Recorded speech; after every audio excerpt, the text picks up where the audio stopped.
Preview. Preview.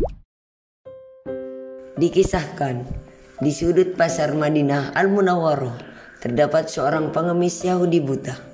Apabila ada orang yang mendekatinya, ia selalu berkata, "Wahai saudaraku, jangan dekati Muhammad. Dia itu orang gila. Dia itu pembohong. Dia itu tukang sihir. Apabila kalian mendekatinya, kalian akan dipengaruhinya." Hari demi hari pengemis Yahudi itu mencela Rasulullah. Kejadian itu terus berlangsung di pojok pasar Madinah. Sebagai nabi yang diberi wahyu, Rasulullah tentu tahu apa yang dilakukan pengemis Yahudi buta itu. Setiap pagi Rasulullah SAW mendatanginya dengan membawa makanan, dan tanpa berkata sepatah kata pun Rasulullah menyuapi makanan yang dibawanya kepada pengemis itu. Saat Rasulullah menyuapinya, si pengemis Yahudi itu tetap berpesan agar tidak mendekati orang yang bernama Muhammad.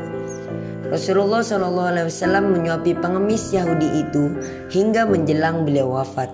Setelah kewafatan Rasulullah, tidak ada lagi orang yang membawakan makanan kepada pengemis Yahudi buta itu.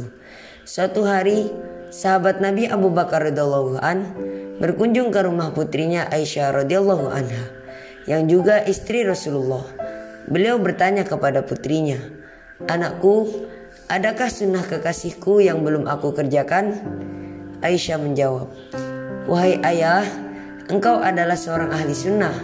Hampir tidak ada satu sunnah pun yang belum ayah lakukan, kecuali satu sunnah saja." "Apakah itu?" tanya Abu Bakar. Setiap pagi Rasulullah SAW selalu pergi ke ujung pasar dengan membawa makanan untuk seorang pengemis Yahudi buta yang berada di sana, kata Aisyah.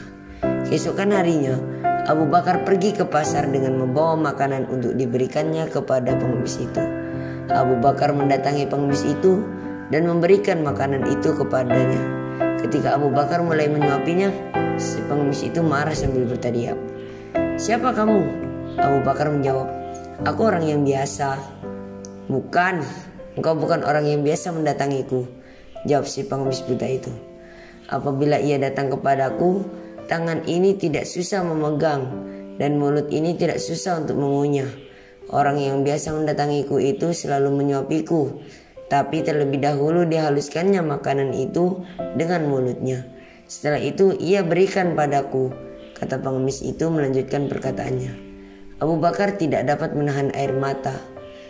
Ia menangis sambil berkata kepada pengemis itu, "Aku memang bukan orang yang biasa datang padamu. Aku adalah salah seorang dari sahabatnya. Orang yang mulia itu telah tiada. Ia adalah Muhammad Rasulullah SAW." Setelah pengemis itu mendengar cerita Abu Bakar, ia pun menangis sedih dan kemudian berkata, "Benarkah demikian? Selama ini aku selalu menghinanya, memfitnahnya. Ia tidak pernah memarahiku sedikit pun. Ia mendatangiku dengan membawa makanan setiap pagi. Ia begitu mulia." Pengemis Yahudi buta itu akhirnya bersyahadat di hadapan Abu Bakar. Demikian kisah Rasulullah dengan pengemis Yahudi buta yang begitu menyentuh hati. Nabi Muhammad SAW mengajarkan kepada kita betapa kelembutan akhlak dan budi pekerti yang baik dapat mendatangkan kebaikan kepada orang lain.